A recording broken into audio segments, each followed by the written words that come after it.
ក្រមុំបែសាច់សបានសមរចពីមុនខ្មៅ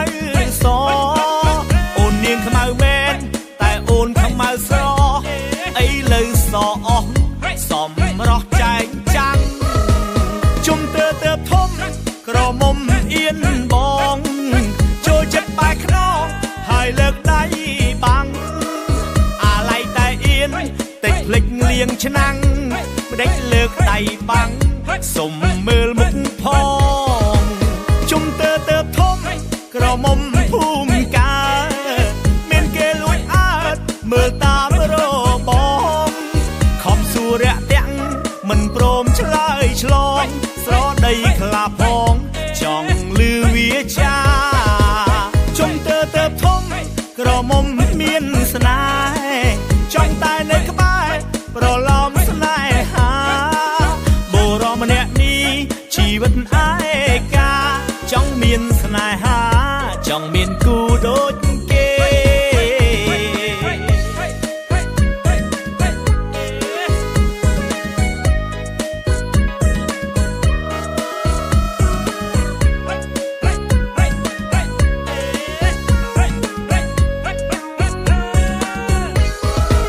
ជុំទើធំ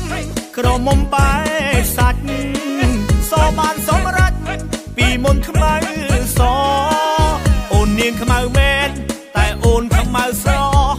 អីលើសអស់សំរស់ចែកចាំងជុំទើធំក្រមុំអៀនបងចូលចិត្តបែខ្នងហើយលើកដៃបាំងអាឡៃតែអៀនតិចភ្លេចលៀងឆ្នាំងម្ដេចលើកដៃបាំងសុំមើលមុខផងជុំទើធំក្រមុំភូមិកាមានគេលួចអើតមើលតាមរបងខំសួររាក់ទាំងមិនព្រមឆ្លើយឆ្លងស្រដីខ្លាផងចង់លឺវាចាជុំទើធំក្រមុំមានស្នេហ៍ចង់តែនៅក្បែរប្រឡំស្នេហាបុរសម្នាក់នេះជីវិតឯកាចង់មានស្នេហាចង់មានគូដូចគេ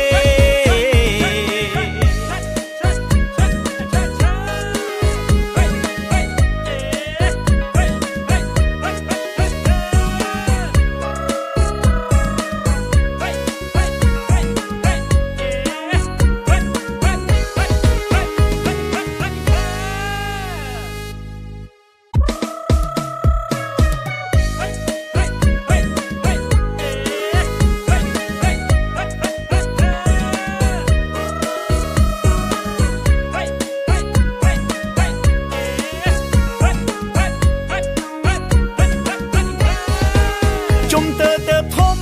ក្រមុំបែសាច់សបានសមរចពីមុនខ្មៅសអូននាងខ្មៅមែនតែអូនខ្មៅស្រអីលើសអស់សំរស់ចែកចាំងជុំទើធំក្រមុំអៀនបងចូលចិត្តបែខ្នងហើយលើកដៃបាំងអាឡៃតែអៀនតិចភ្លេចលៀងឆ្នាំងម្ដេចលើកដៃបាំងសុំមើលមុខផងជុំទើធំក្រមុំភូមិកាមានគេលួចអើតមើលតាមរបងខំសួររាក់ទាំងមិនព្រមឆ្លើយឆ្លងស្រដីខ្លាផងចង់លឺវាចាជុំទើធំក្រមុំមានស្នេហ៍ចង់តែនៅ